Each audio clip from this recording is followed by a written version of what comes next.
Dear students, welcome to DSCJ Home Classes, a digital initiative by Directorate of School Education, Jammu. Today, this lesson is prepared for the students of class 11 in subject Sociology, and we are dealing with Chapter 2. Chapter 2 of your textbook Introducing Sociology deals with terms, concepts, and their use in sociology.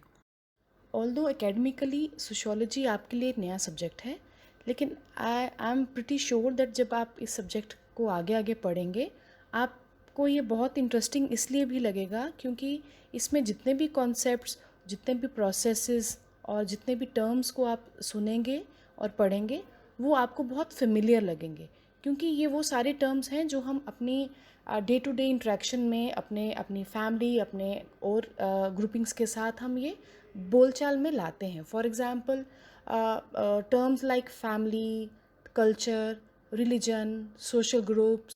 So it's very important to have understanding of these important concepts.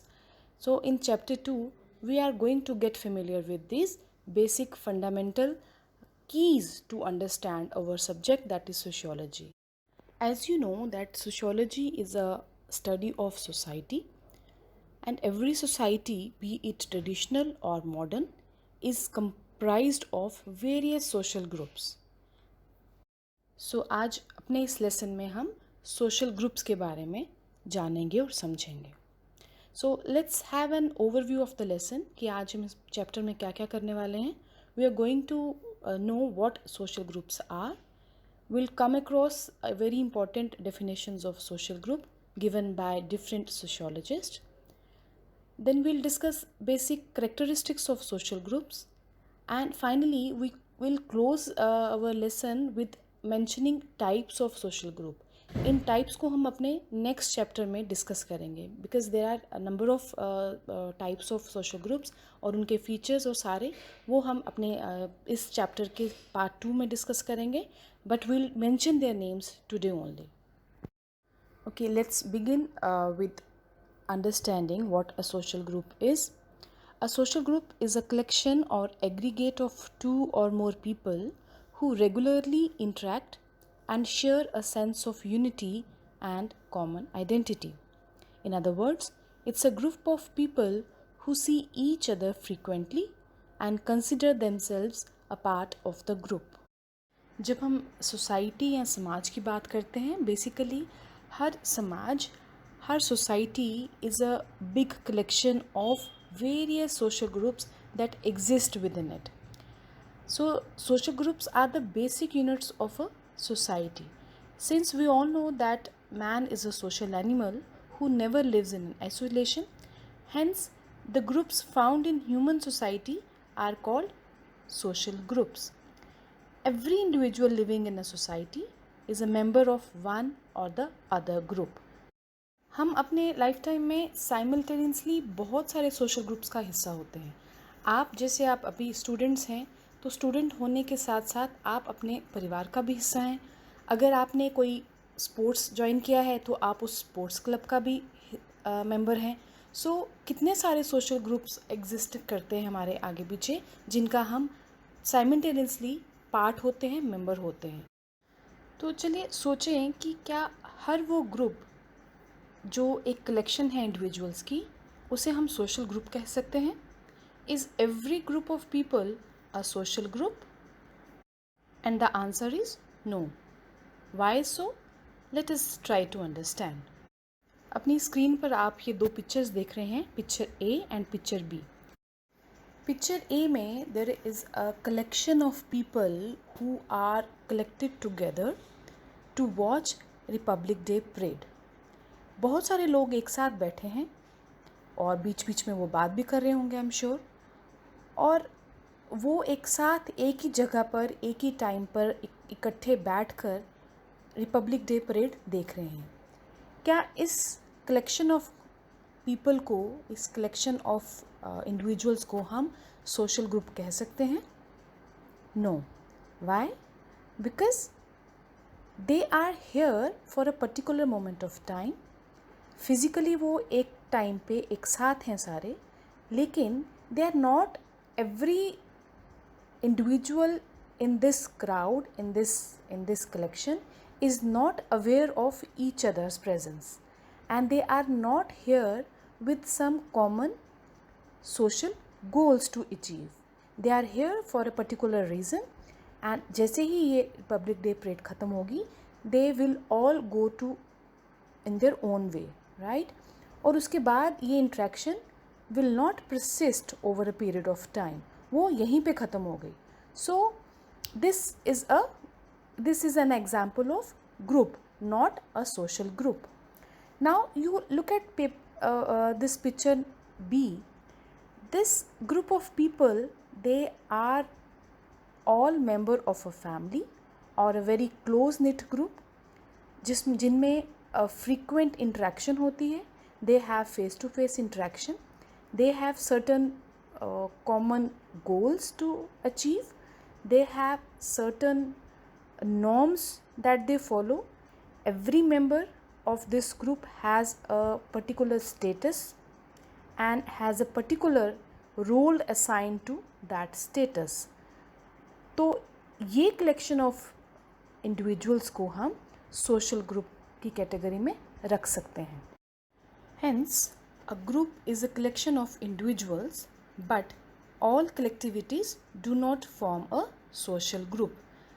किसी भी तरह के समूह को, झुंड को हम social group नहीं कह सकते, because a social group needs to identify, needs to have certain basic features to be labeled as a social group, जिसकी हम आगे चर्चा करेंगे उन features की. So as a student of sociology, you must have the ability to identify a group and a social group. तो रास्ते में सड़क पर चलते हुए बहुत सारे लोगों का झुंड, रेलवे स्टेशन पर टिकट काउंटर पर खड़े लोगों का झुंड, या a group of people who are waiting in the waiting lounge of the railway station, or standing in a queue for waiting their ticket at the bus stop. These groups are not social groups. These are the examples of quasi groups. They are physically together, but they are not aware of each other, and they don't extend their interaction after that a particular moment. So आप screen पे देख रहे हैं examples उन aggregates और quasi groups की. So people waiting for the bus at the bus stop, people traveling together in a train, a group of people enjoying in a party, they are all example of quasi groups or aggregates. Here are the examples of social groups: your family, your friend circle, your football club or cricket club, or any club which you are member of, your group of teachers teaching in the same school, family members watching a movie together, boys playing football for their team. They all constitute social groups. After having an understanding of the basic difference between what a group is and how it is different from a social group, let us have an understanding of important definitions given by various sociologists and social thinkers. According to McIver and Page, any collection of human beings who are brought into social relationship with one another can be defined as a social group. तो McIver and Page के अनुसार कोई भी सामाजिक समूह जिसके members एक दूसरे के साथ किसी ना किसी रिलेशनशिप को एस्टैब्लिश करते हैं and they are aware of each other, that collection of people can be termed as social group.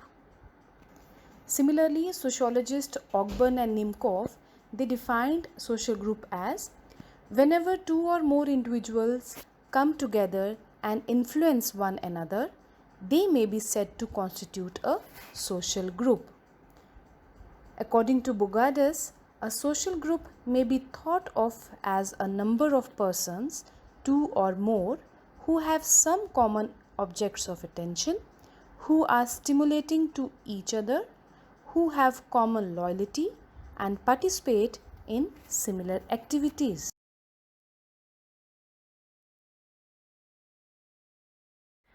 सो इन सभी डेफिनेशंस के आधार पर हम ये कंक्लूड कर सकते हैं that social group is a collection of individuals, but all collectivities do not constitute a social group.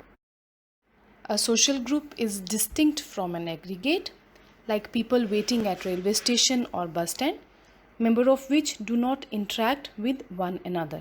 ये हमने अभी एग्जाम्पल्स के साथ ही इस पॉइंट को समझा कि कैसे लोगों की भीड़ सोशल ग्रुप कॉन्स्टिट्यूट नहीं करती, irrespective of their physical proximity and interaction for a very short period of time.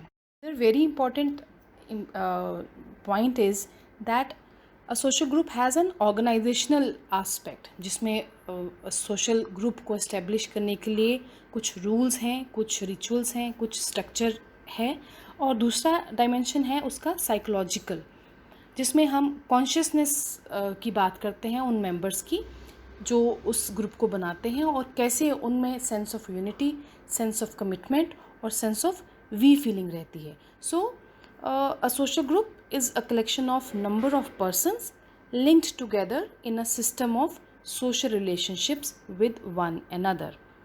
Okay, moving to our next segment, that is characteristics of social group. So जितने भी हमने definitions पढ़ी या इसके meaning को समझा, तो उनके आधार पर कुछ बेसिक करेक्टरिस्टिक्स हैं जो एक ग्रुप को डिफ़ाइन करते हैं as social group. So most important features of a social group are: one is mutual awareness, sense of unity, then there is we feeling among the members of the group, there are group norms to be followed by the members of the group, and there are common interest, certain common goals to be achieved. So for that reason groups are formed and constituted, and of course there is a certain degree of regular interaction between the members of that particular social group. Number one is mutual awareness. Mutual awareness से हमारा मतलब है कि group के सभी members को ये realization है that all the members are mutually related to one another. Like as we earlier discuss that a mere aggregate of individuals can not constitute a social group unless reciprocal awareness exist among them. एक दूसरे के होने का एहसास है और उनकी value है. So mutual awareness is therefore regarded as the most important and distinctive feature of social group. It forms an essential feature of a social group, right? Then we have a certain set of common goals or common interest as one of the most important feature of social group. See, social groups को constitute करने के पीछे कोई एक कारण रहता है. कोई भी सोशल ग्रुप की बात कर लें हम, B it family, B it over school group, आप किसी क्लब की मेंबरशिप लेते हैं, किसी स्पोर्ट्स क्लब को ज्वाइन करते हैं, there is a reason, there are certain interest that you choose that particular group to be a part of. So every social group it starts and proceed with common interest, और हर social group एक अलग purpose को serve करता है. Next very important feature of a social group is the presence of sense of unity among the members of that group. Each social group requires a sense of unity among its members to survive. This sense of unity keeps the members strong enough to face any kind of adversity. आपने देखा घर में कभी परिवार में कोई problem आती है या कोई डिफ़िकल्ट सिचुएशन आती है, तो कैसे परिवार के सब सदस्य मिलकर उस प्रॉब्लम से या उस मुश्किल घड़ी से निकलने की कोशिश करते हैं सब मिलकर. Because this sense of unity binds them together. Fine. So sense of unity जो होती है ये लीड करती है और डेवलप करती है उन सभी मेंबर्स ऑफ सोशल ग्रुप में द वी फीलिंग, जो कि नेक्स्ट इम्पॉर्टेंट फीचर है सोशल ग्रुप को समझने के लिए। सो वी फीलिंग जो है it's a sense of we feeling that helps the members to identify themselves with the group as its own. So you own that group. आप उस group का सिर्फ हिस्सा ही नहीं होते, आप एक फिजिकल मेंबर ही नहीं हैं, but you own all the responsibilities and you own that group wholeheartedly। और सभी members जो हैं वो एक साथ जुड़कर मिलकर उस ग्रुप के गोल्स को अचीव करने में काम करते हैं। सो किसी भी सोशल ग्रुप के सर्वाइव करने के लिए सबसे इम्पॉर्टेंट चीज़ होती है उसके मेंबर्स में वी फीलिंग का होना, जो उन्हें उनके मन में सिंपैथी, लॉयल्टी जनरेट करती है अपने और साथियों के लिए। आगे हम बात करेंगे ग्रुप नॉर्म्स की। Norms means established and accepted ways of behaving. Every group has its own ideals and forms and the members are supposed to follow them।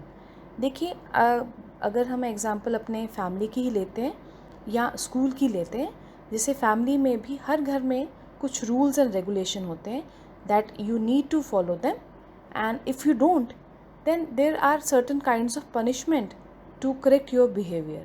So norms are the accepted ways of behavior, how should we behave in a particular situation and in a particular setting। ऐसे ही school में जब आप classroom में होते हैं तो classroom का discipline maintain करना आपकी रिस्पॉन्सिबिलिटी है। You know what kind of discipline is being set by teacher, और स्कूल के एडमिनिस्ट्रेशन ने किस तरह से स्कूल के नॉर्म्स को इस्टेब्लिश किया है, तो एज स्टूडेंट्स हमें उनको फॉलो करना होता है। और आपने नोटिस किया होगा कि आपकी अपने फ्रेंड सर्कल में भी अगर कोई मिसबिहेव करता है तो आप उसे रोकते हैं, टोकते हैं और अगली बार उस तरह के बिहेवियर से परहेज़ रखने के लिए बोलते हैं। सो it is very important that every member of a social group follow its established group norms।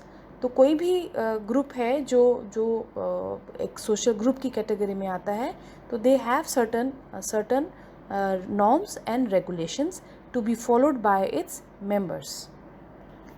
And finally, the most important feature of a social group is a regular interaction among the members of its group। हमने पहले भी बात की जब हमने example की कि एक साथ बहुत सारे लोग, बहुत सारी भीड़ रिपब्लिक डे परेड देखने को जाती है, तो बहुत सारे लोग एक साथ बैठे तो ज़रूर होते हैं लेकिन they are not aware of each other and there is not a well organized pattern of interaction between them। So it is very important for a group to be categorized as social group that its member have a regular and a very persistent mode of interaction। वो interaction चाहे आप बातचीत चाहे आप telephonically कर रहे हैं, किसी वर्बल वे में कर रहे हैं या नॉन वर्बल तरीके से कर रहे हैं, बट एक रेगुलर पैटर्न रहता है इंट्रैक्शन का between the members of that social group. For example, group of your friends, you have a very regular kind of interaction. आप स्कूल में बात करेंगे, अगर आप स्कूल से घर जाते हैं तो घर में भी आप फ़ोन पे बात करते होंगे या कोई और मीडिया से बात करते होंगे। So interpersonal interaction among the members of social group is a very important feature of social group। Now, after understanding the meaning and important features of social group, let us have some light on the importance of social groups। Why is it important to study social groups? Famous sociologist H.M. Johnson said that sociology is the science that deals with social groups, and having said that, he explained the importance of social groups in sociology। Every society is comprised of number of social groups। तो अगर हमें किसी भी समाज को समझना है तो हमें उस समाज के सोशल ग्रुप्स को स्टडी करना ज़रूरी है, ताकि हम ये अंदाज़ा लगा सकें कि social groups how they are behaving and how they are engaging in interaction with other social groups, और उसके चलते उनके बिहेवियर से किस तरह से समाज पर असर पड़ रहा है। छोटे सोशल ग्रुप लाइक फैमिली से लेकर बड़े सोशल ग्रुप जिसमें इकोनॉमिक इंस्टीट्यूशंस, पॉलिटिकल इंस्टीट्यूशंस और लाइक हमारे पार्लियामेंट, ये सारे अगर हम सोशल ग्रुप को मान के चलें इनको, तो किस तरह से एक सोशल ग्रुप के कंडक्ट करने का तरीका अपने दूसरे सोशल ग्रुप को इन्फ्लुएंस करता है। सो एंड ओवरऑल कैसे सोसाइटी अपने आप को कंडक्ट करती है। तो ये रही बात कि कैसे सोशल ग्रुप्स एक इम्पॉर्टेंट सेगमेंट है सोशियोलॉजी एज सब्जेक्ट का, क्या उसकी इम्पोर्टेंस है इस सब्जेक्ट में। Now we'll talk about importance of social group for human society. As you can see, it is written that human personality develops in social group. The type of personality depends on the types of groups in which we are socialized and raised. Next is man learns his culture among the groups in which he lives. And group life is the essential element in learning processes. Hence, social group is the real teacher. So finally हम ये कह सकते हैं कि social group एक ऐसा medium है जिनसे हम अपने कल्चर को सीखते हैं और अपने समाज को बदलते हैं। Okay, moving ahead. Now we'll just mention the names of various types of social group. देखिए, सोशल ग्रुप्स को सोशियोलॉजिस्ट और सोशल थिंकर्स ने बड़ी ही वाइड रेंज में उनको क्लासिफाई किया है ऑन डिफरेंट बेसिस। तो broadly classifying social groups can be of these types: primary groups, secondary groups, in group and out group, formal group and informal group. There are reference groups and very interesting peer groups. So इन सब के बारे में हम detail में अपने next lesson में पढ़ेंगे। And now before signing off, here is your home assignment. You have to attempt these questions. आप अपने दोबारा से इस लेसन को आप एक बार फिर से सुने, अपने सामने अपनी जो टेक्स्ट बुक है आपकी इंट्रोड्यूसिंग सोशियोलॉजी वो सामने रखें, उसे पढ़ें और इस लेसन को भी दोबारा सुने। इसमें जो इम्पोर्टेंट सेगमेंट्स को हमने डिस्कस किए हैं उन्हें सुने, समझें, and then you attempt these questions. There are 4 questions, basically 3 questions, and 1 is activity for you. Question number 1, what are social groups? How do sociologists define social groups? Number 2, discuss 4 important features of social groups. Question number 3 is, with the help of examples, discuss how social groups are different from aggregates and groups. I'm sure that इन सबके answer आपको बड़ी आसानी से इसी lesson में से मिल जाएंगे। मैं हमेशा अपने स्टूडेंट्स को सजेस्ट करती हूँ कि अपने आंसर्स को वो फ्लो चार्ट्स और पिक्टोरियल डायग्राम्स या किसी भी तरह की पिक्टोरियल ग्राफ से वो सप्लीमेंट करें। इसके 2 फ़ायदे हैं, एक तो आपका आंसर बहुत अच्छे से प्रेजेंटेबल लगता है और दूसरा एग्ज़ामिनर को वो आंसर पढ़ने में भी बहुत इंटरेस्ट आता है, and that can get you some extra marks. Okay, so finally question number 4 is it's basically an activity जिसमें आपको एक फ़्लो चार्ट बनाना है, जिसमें आप उन सभी सोशल ग्रुप्स के बारे में लिखेंगे जिनका आपको लगता है कि आप उनका हिस्सा हैं या अभी तक रह चुके हैं. Make a flow chart showing various social groups you are or have been a part of till now. इसमें आप अपने फैमिली से लेके, स्कूल से लेके और इसके अलावा आपको सोशल ग्रुप्स के लेसन के पढ़ने के बाद की अंडरस्टैंडिंग के आधार पर आप देखें आप इन 2 मेजर सोशल ग्रुप का मेंबर होने के साथ साथ और किस किस ग्रुप का हिस्सा हैं, तो वो लिखें, एक फ़्लो चार्ट बनाएं सुंदर सा. तो हो सके तो आप अपनी ये असाइनमेंट कंप्लीट करके अपने होम असाइनमेंट ग्रुप में डाल सकते हैं. And see you in next lesson with more details on types of social groups. And thank you so much, and best wishes to all of you.